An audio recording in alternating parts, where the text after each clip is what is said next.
February 21st, Numbers 18 through 20. Numbers 18. The Lord said to Aaron, "You, your sons, and your family are to bear the responsibility for offenses connected with the sanctuary, and you and your sons alone are to bear the responsibility for offenses connected with the priesthood. Bring your fellow Levites from your ancestral tribe to join you and assist you when you and your sons minister before the tent of the covenant law. They are to be responsible to you and are to perform all the duties of the tent, but they must not go near the furnishings of the sanctuary or the altar. Otherwise, both they and you will die. They are to join you and be responsible for the care of the tent of meeting, all the work at the tent, and no one else may come near where you are. You are to be responsible for the care of the sanctuary and the altar, so that my wrath will not fall on the Israelites again. I myself have selected your fellow Levites from among the Israelites as a gift to you, dedicated to the Lord to do the work at the tent of meeting. But only you and your sons may serve as priests in connection with everything at the altar and inside the curtain. I am giving you the service of the priesthood as a gift. Anyone else who comes near the sanctuary is to be put to death." Then the Lord said to Aaron, "I myself have put you in charge of the offerings presented to me. All the holy offerings the Israelites gave me, I give to you and your sons as your portion, your perpetual share. You are to have the part of the most holy offerings that is kept from the fire. From all the gifts they bring me as most holy offerings, whether grain or sin or guilt offerings, that part belongs to you and your sons. Eat it as something most holy. Every male shall eat it. You must regard it as holy. This also is yours, whatever is set aside from the gifts of all the wave offerings of the Israelites. I give this to you and your sons and daughters as your perpetual share. Everyone in your household who is ceremonially clean may eat it. I give you all the finest olive oil and all the finest new wine and grain they give the Lord as the first fruits of their harvest. All the Lord's first fruits that they bring to the Lord will be yours. Everyone in your household who is ceremonially clean may eat it. Everything in Israel that is devoted to the Lord is yours. The first offspring of every womb, both human and animal, that is offered to the Lord is yours. But you must redeem every firstborn son and every firstborn male of unclean animals. When they are a month old, you must redeem them at the redemption price set at 5 shekels of silver, according to the sanctuary shekel, which weighs 20 gerahs. But you must not redeem the firstborn of a cow, a sheep, or a goat, for they are holy. Splash their blood against the altar and burn their fat as a food offering, an aroma pleasing to the Lord. Their meat is to be yours, just as the breast of the wave offering and the right thigh are yours. Whatever is set aside from the holy offerings the Israelites present to the Lord, I give to you and your sons and daughters as your perpetual share. It is an everlasting covenant of salt before the Lord for both you and your offspring." The Lord said to Aaron, "You will have no inheritance in their land, nor will you have any share among them. I am your share and your inheritance among the Israelites. I give to the Levites all the tithes in Israel as their inheritance in return for the work they do while serving at the tent of meeting. From now on, the Israelites must not go near the tent of meeting, or they will bear the consequences of their sin and will die. It is the Levites who are to do the work at the tent of meeting and bear the responsibility for any offenses they commit against it. This is a lasting ordinance for the generations to come. They will receive no inheritance among the Israelites. Instead, I give to the Levites as their inheritance the tithes that the Israelites present as an offering to the Lord. That is why I said concerning them, they will have no inheritance among the Israelites." The Lord said to Moses, "Speak to the Levites and say to them, when you receive from the Israelites the tithe I gave you as your inheritance, you must present a tenth of that tithe as the Lord's offering. Your offering will be reckoned to you as grain from the threshing floor or juice from the winepress. In this way, you also will present an offering to the Lord from all the tithes you receive from the Israelites.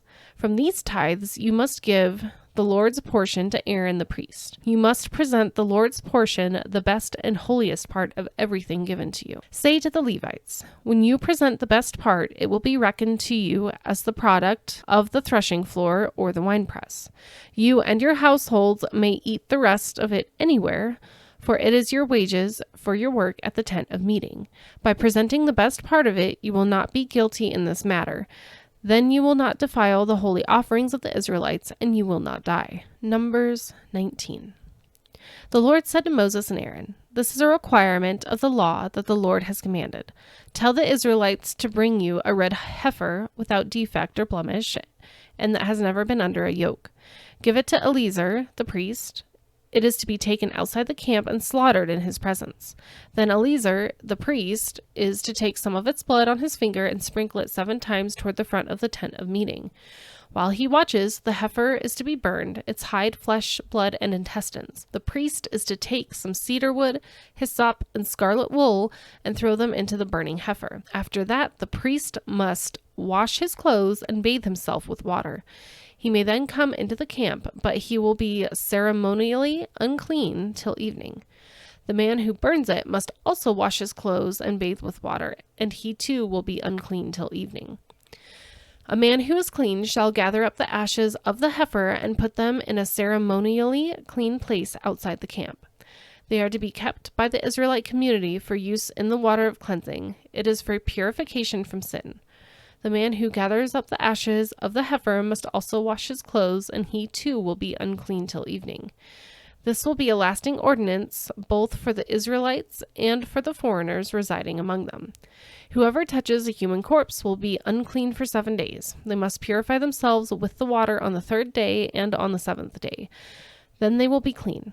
But if they do not purify themselves on the 3rd and 7th days, they will not be clean. If they fail to purify themselves after touching a human corpse, they defile the Lord's tabernacle. They must be cut off from Israel.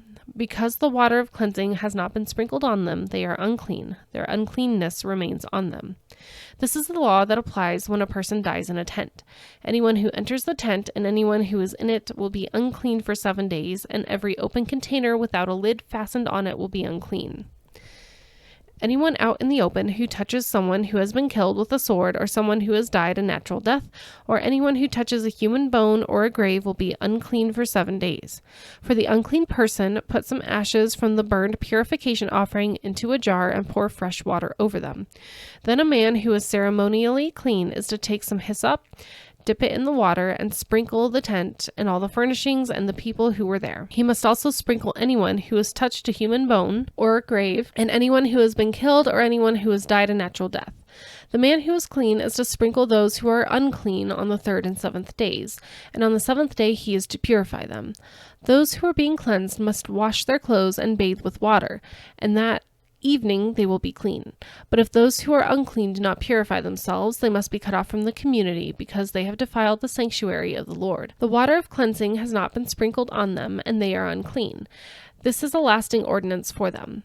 The man who sprinkles the water of cleansing must also wash his clothes, and anyone who touches the water of cleansing will be unclean till evening. Anything that an unclean person touches becomes unclean, and anyone who touches it becomes unclean till evening. Numbers 20. In the 1st month, the whole Israelite community arrived at the desert of Zin, and they stayed at Kadesh. There Miriam died and was buried. Now there was no water for the community, and the people gathered in opposition to Moses and Aaron. They quarreled with Moses and said, "If only we had died when our brothers fell dead before the Lord. Why did you bring the Lord's community into this wilderness, that we and our livestock should die here?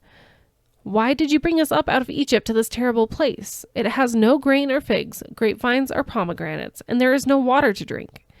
Moses and Aaron went from the assembly to the entrance to the tent of meeting and fell face down, and the glory of the Lord appeared to them. The Lord said to Moses, "Take the staff, and you and your brother Aaron gather the assembly together. Speak to that rock before their eyes, and it will pour out its water. You will bring water out of the rock for the community, so they and their livestock can drink." So Moses took the staff from the Lord's presence, just as he commanded him. He and Aaron gathered the assembly together in front of the rock, and Moses said to them, "Listen, you rebels. Must we bring you water out of this rock?" Then Moses raised his arm and struck the rock twice with his staff. Water gushed out, and the community and their livestock drank. But the Lord said to Moses and Aaron, "Because you did not trust me enough to honor me as holy in the sight of the Israelites, you will not bring this community into the land I gave them." These were the waters of Meribah, where the Israelites quarreled with the Lord, and where he was proved holy among them. Moses sent messengers from Kadesh to the king of Edom, saying, "This is what your brother Israel says. You know about all the hardships that have come on us. Our ancestors went down into Egypt, and we lived there many years. The Egyptians mistreated us and our ancestors. But when we cried out to the Lord, he heard our cry and sent an angel and brought us out of Egypt. Now we are here at Kadesh, a town on the edge of your territory. Please let us pass through your country. We will not go through any field or vineyard or drink water from any well. We will travel along the king's highway and not turn to the right or to the left until we have passed through your territory. But Edom answered, You may not pass through here. If you try, we will march out and attack you with the sword. The Israelites replied, We will go along the main road, and if we or our livestock drink any of your water, we will pay for it. We only want to pass through on foot, nothing else. Again they answered, You may not pass through. Then Edom came out against them with a large and powerful army. Since Edom refused to let them go through the territory, Israel turned away from them. The whole Israelite community set out from Kadesh and came to Mount Hor. At Mount Hor, near the border of Edom, the Lord said to Moses and Aaron, Aaron will be gathered to his people. He will not enter the land I give the Israelites, because both of you rebelled against my command at the waters of Meribah. Get Aaron and his son Eleazar and take them up to Mount Hor.